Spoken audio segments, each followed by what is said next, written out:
എറണാകുളത്ത് പുകഞ്ഞ ബ്രഹ്മപുരത്തിന് ശാപമോക്ഷം. മാലിന്യ സംസ്കരണ രംഗത്ത് പുത്തൻ മാതൃകയായി പെരുമാലിന്യ അധിഷ്ഠിത കംപ്രസ്ഡ് ബയോഗ്യാസ് പ്ലാന്റ് കൊച്ചിയിൽ ഇന്ന് മുഖ്യമന്ത്രി പിണറായി വിജയൻ ഉദ്ഘാടനം ചെയ്യും. ഭാരത് പെട്രോളിയം കോർപ്പറേഷൻ ലിമിറ്റഡ് രാജ്യത്ത് നിർമ്മാണം പൂർത്തിയാക്കിയ ആദ്യത്തെ പ്ലാന്റാണ് ബ്രഹ്മപുരത്തേത്.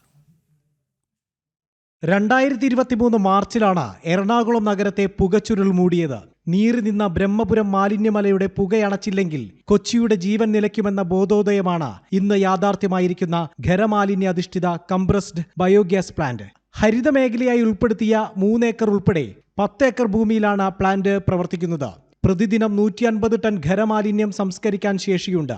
ഭാവിയിൽ 200 ടൺ വരെയായി ഉയർത്താനും സാധിക്കും. മാലിന്യത്തിൽ നിന്ന് പ്രതിദിനം 5.6 ടൺ വരെ വാതകവും 28 ടൺ ജൈവവളവും ദ്രാവക രൂപത്തിലുള്ള 100 ടൺ ജൈവവളവും ഉൽപ്പാദിപ്പിക്കാം. പ്ലാന്റിന്റെ പ്രവർത്തനം ഇങ്ങനെ. ബ്രഹ്മപുരത്തെ മാലിന്യം ആദ്യം എത്തുന്നത് ഈ യന്ത്രങ്ങളിലേക്കാണ്. ഇവിടെ വെച്ച് ഈ യന്ത്രങ്ങളിൽ നിന്ന് മാലിന്യങ്ങൾ ബെൽറ്റ് വഴി മുകളിലേക്ക് പോവുകയും അവിടെ വെച്ച് തൊഴിലാളികൾ തന്നെ അതിനെ അജൈവ മാലിന്യങ്ങളും ജൈവ മാലിന്യങ്ങളുമായി വേർതിരിക്കുകയും ചെയ്യുന്നു. അവിടെ നിന്ന് മറ്റിടത്തേക്ക് പോകുമ്പോൾ അവിടെ വെച്ച് ഈ മാലിന്യങ്ങൾ ക്രഷ് ചെയ്ത് ഗ്രൈൻഡ് ചെയ്ത് മാറ്റുകയാണ് ചെയ്യുന്നത്.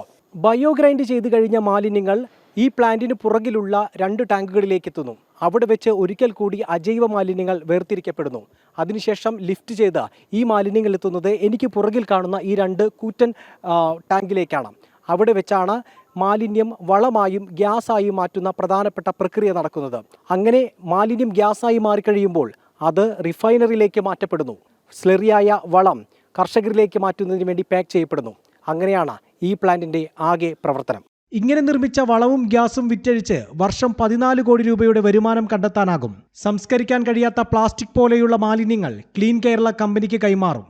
Government of Kerala and Municipal Corporation of Kochi, we have joined hands together to achieve this milestone. So what happens, the entire municipal waste, almost 150 tons of municipal waste will be converted on an everyday basis to gas, and that gas will be fed to Kochi refinery. Whatever solid waste is coming will be converted to manure in both liquid and solid form, and that will be sold as organic fertilizer for the farmers.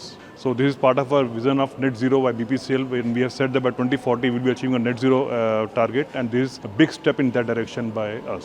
Punjab ആസ്ഥാനമായ Centre for Entrepreneurship and Industries ഡെവലപ്മെന്റിനാണ് കരാർ. നടത്തിപ്പും സംരക്ഷണവും BPCLന് 88 കോടിയാണ് പദ്ധതിയുടെ നിർമ്മാണ ചെലവ്. പ്രതിവർഷം 7.5 കോടി രൂപ വരെ പ്രവർത്തന ചെലവ് പ്രതീക്ഷിക്കുന്നു. ജനം, കൊച്ചി.